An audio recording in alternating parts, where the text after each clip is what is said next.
সুপ্রিয় শিক্ষার্থীবৃন্দ, মাল্টিমিডিয়া শ্রেণীতে তোমাদের স্বাগত।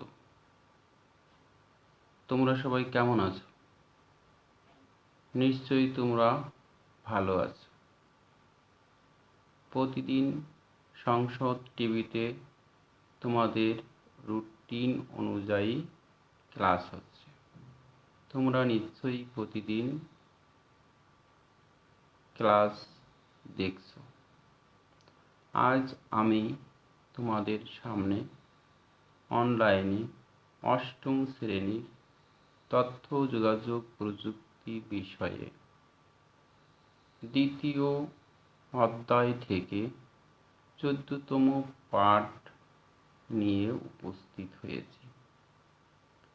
আশা করি সবাই ক্লাসটি মনোযোগ সহকারে দেখবে। আমার পরিচিতি: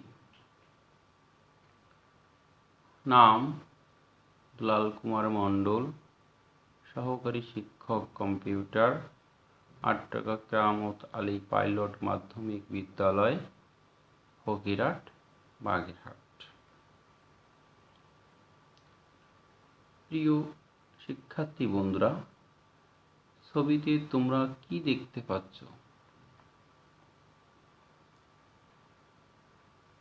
নিশ্চয়ই তোমরা দেখতে পাচ্ছ যে এক কম্পিউটার থেকে অন্য কম্পিউটারে তথ্য প্রেরণ করা হচ্ছে। বন্ধুরা, তোমরা কি জানো তথ্য প্রেরণের সবথেকে কার্যকরী মাধ্যম কি? হ্যাঁ, অনেকেই জানো যে তথ্য প্রেরণের সবথেকে কার্যকরী মাধ্যম হলো স্যাটেলাইট ও অপটিক্যাল ফাইবার। বন্ধুরা, তাহলে আজকে আমাদের পাঠের বিষয় স্যাটেলাইট ও অপটিক্যাল ফাইবার।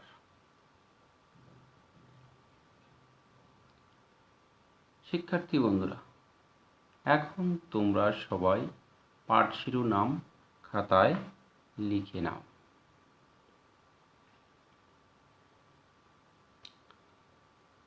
শিখন ফল। এই পাঠ শেষে তোমরা স্যাটেলাইট ও অপটিক্যাল ফাইবার কি তা বলতে পারবে। স্যাটেলাইট ও অপটিক্যাল ফাইবারের গঠন বর্ণনা করতে পারবে। স্যাটেলাইট ও অপটিক্যাল ফাইবারের কার্যকারিতা বর্ণনা করতে পারবে।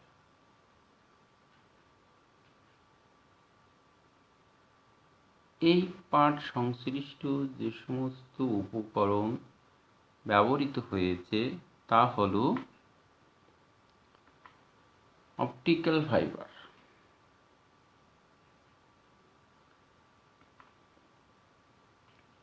মোবাইল ফোন ও মডেম। শিক্ষার্থী বন্ধুরা, বলো তো এটি কিসের ছবি? তোমরা অবশ্যই জানো যে এটি হলো স্যাটেলাইট। তাহলে তোমরা আরো বলো তো স্যাটেলাইট কি? হ্যাঁ, অনেকেই জানো যে স্যাটেলাইট হলো পৃথিবীর মহাকাশে ঘুরতে থাকা কৃত্রিম উপগ্রহ।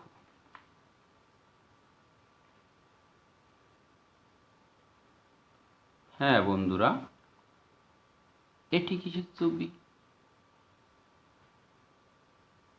হ্যাঁ, তোমরা অনেকেই হয়তো বলার জন্য হাত উঁচু করে আছো। এটি হলো অপটিক্যাল ফাইবার। শিক্ষার্থী বন্ধুরা, বলো তো অপটিক্যাল ফাইবার কি?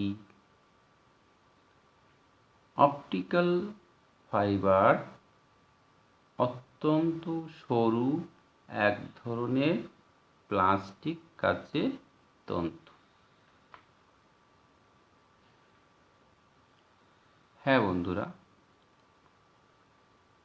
আমি এখন তোমাদের একটি একক কাজ দেব। এই একক কাজের সময় নির্ধারণ করা হয়েছে 2 মিনিট। তোমরা অবশ্যই এই 2 মিনিট সময়ের মধ্যে কাজটি সম্পন্ন করবে এবং তা সংরক্ষণ করে রাখবে। একক কাজের বিষয় হলো স্যাটেলাইট ও অপটিক্যাল ফাইবার বলতে কী বোঝো?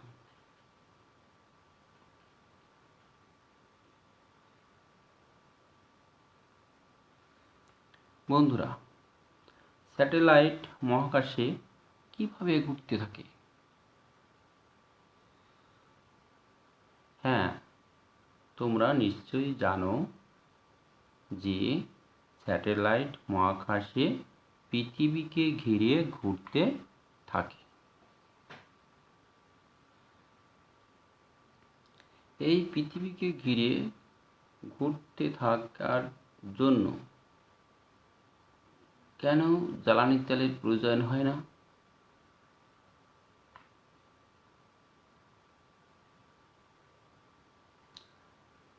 কারণ পৃথিবীর মাধ্যাকর্ষণ বলের কারণে ঘোরে বলে জ্বালানি তেলের প্রয়োজন হয় না।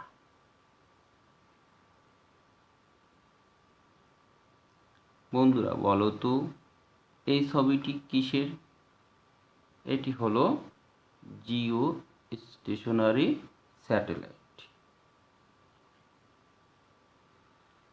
এটি পৃথিবী থেকে 36,000 কিলোমিটার উপরে একটি নির্দিষ্ট কক্ষপথে ঘুরতে থাকে।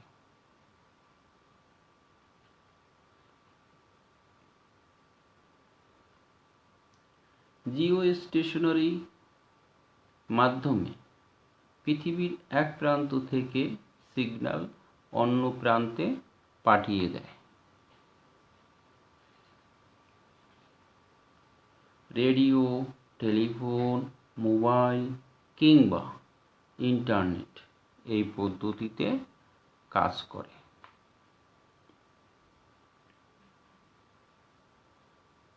তোমরা কি জানো মহাকাশে জিও স্টেশনারি স্যাটেলাইট স্থাপন করা হয় কত সালে?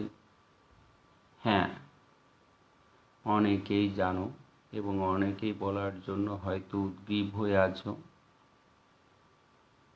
মহাকাশে জিও স্টেশনারি স্যাটেলাইট স্থাপন করা হয় 1964 সালে।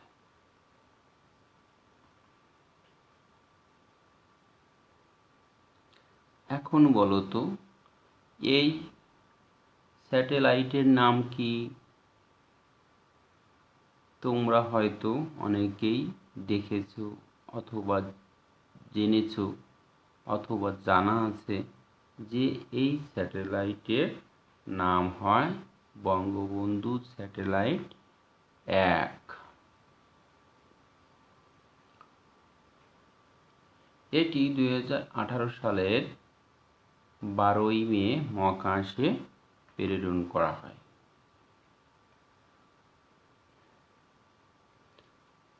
বাংলাদেশের অবস্থান 57তম। এর মাধ্যমে এক নতুন যুগের সূচনা হয়। 2021 সালের মধ্যে ডিজিটাল বাংলাদেশ গড়ে তুলতে বড় ভূমিকা রাখবে।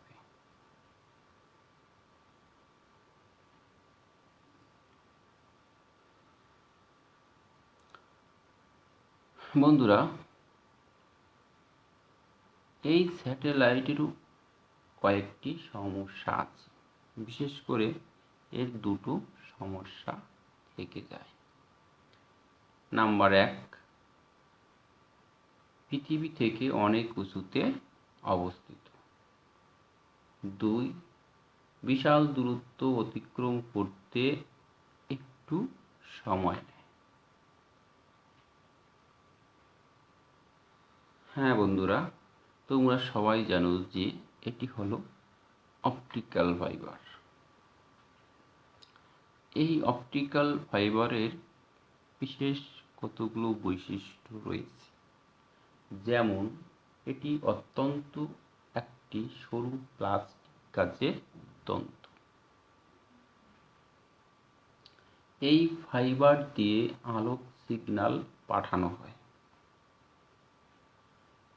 যেমনভাবে বৈদ্যুতিক তার দিয়ে বৈদ্যুতিক সিগন্যাল পাঠানো হয়। এর ভিতর দিয়ে একসাথে কয়েক লক্ষ টেলিফোন কল পাঠানো সম্ভব।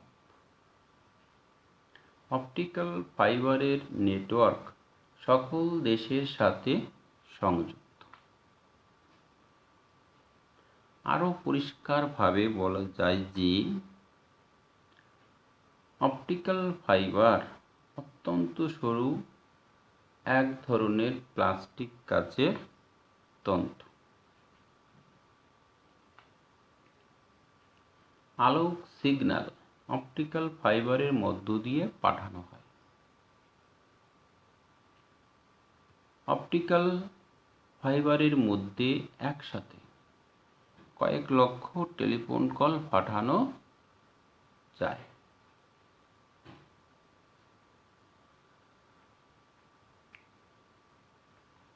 বন্ধুরা, তোমরা কি সাবমেরিন কেবল কাকে বলে জানো? অপটিক্যাল ফাইবার পৃথিবীর এক মহাদেশ থেকে অন্য দেশে নেবার সময় সেটিকে সমুদ্রের তলদেশ দিয়ে নেওয়া হয়। এই ধরনের ফাইবারকে বলে সাবমেরিন কেবল। হ্যাঁ, আমরা অনেকক্ষণ ধরে আলোচনা করলাম। এখন আমরা একটি ভিডিও দেখি।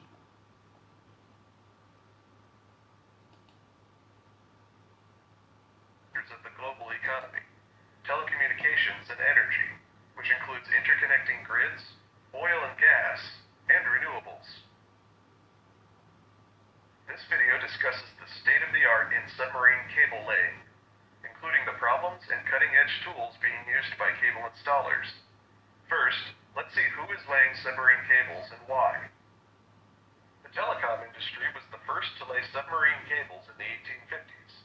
These cables are the backbone supporting the explosion of the internet, and 99% of the world's international telecommunication travels through them. The subsea power cable industry is currently experiencing rapid growth, spurred on by two main factors: the emergence of offshore renewable energy, especially offshore wind, and the increasing demand for grid interconnection between networks with excess electrical supply and others with excess demand. With energy prices rising, seismic oil exploration is being pushed into deeper offshore fields, requiring that ocean-bottom cables be laid and retrieved very accurately in ever deeper waters.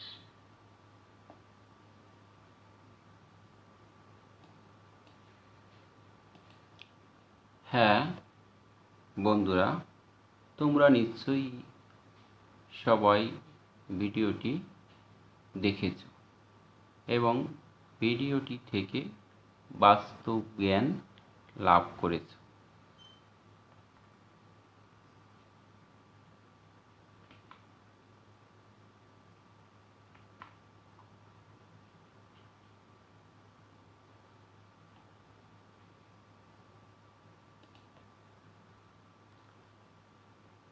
আমরা এখন দেখব submarine cable. বন্ধুরা,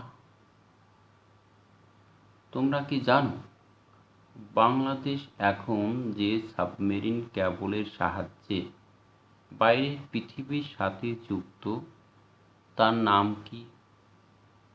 হ্যাঁ, অনেকেই হয়তো বলার জন্য উদ্গ্রীব হয়ে আছো। বলো তো উত্তরটা কি হবে? হ্যাঁ, উত্তরটি হবে সিমিউই 4। বাংলাদেশ এখন যে সাবমেরিন কেবলের সাহায্যে বাইরের পৃথিবীর সাথে যুক্ত তার নাম সিমিউই 4। বাস্তবে প্রত্যেকটি বিষয়ের সুবিধার পাশাপাশি কিছু অসুবিধাও থাকে, তেমনি অপটিক্যাল ফাইবারেরও কিছু অসুবিধা রয়েছে। অপটিক্যাল ফাইবার কাঁচ অথবা প্লাস্টিক তন্তুর ভেতর দিয়ে যেতে হয় বলে সেখানে আলোর বেগ 1/3 কম। তারপরেও পৃথিবীর এক পৃষ্ঠ থেকে অন্য পৃষ্ঠে অপটিক্যাল ফাইবারে সিগন্যাল পাঠাতে হলে সেটি অনেক তাড়াতাড়ি পাঠানো যায়,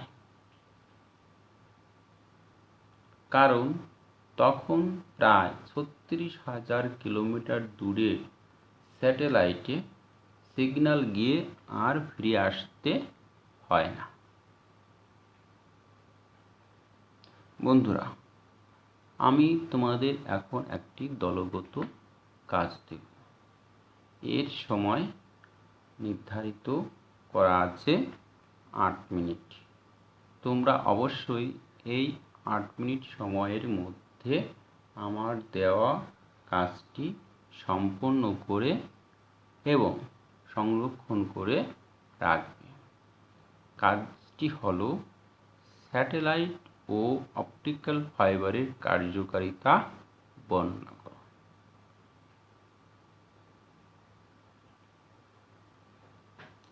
আমরা এখন আমাদের এই আলোচনার ভিত্তিতে কতটুকু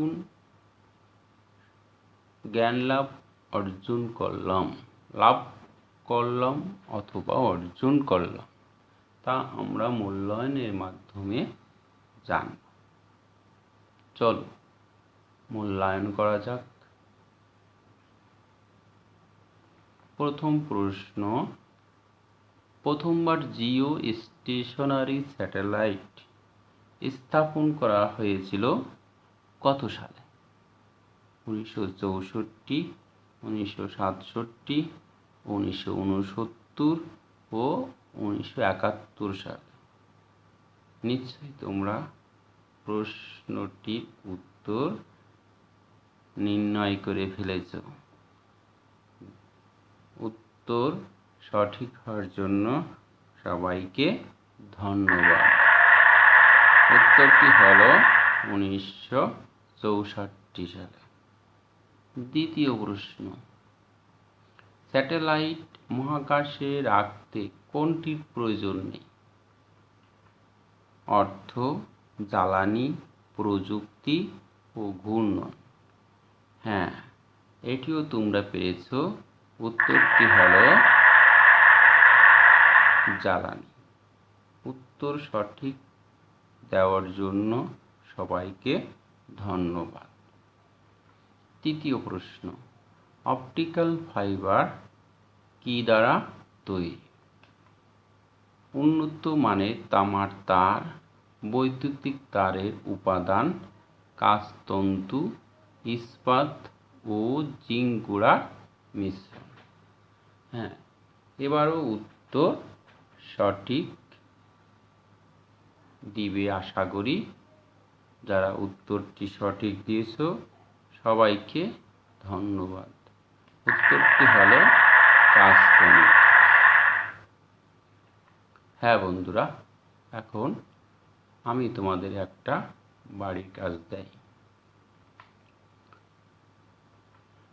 বাড়ির কাজ হলো স্যাটেলাইট ও অপটিক্যাল ফাইবার যোগাযোগ ব্যবস্থাকে হাতের মুঠোয় নিয়ে এসেছে। এ সম্পর্কে তোমার মতামত ব্যাখ্যা করো।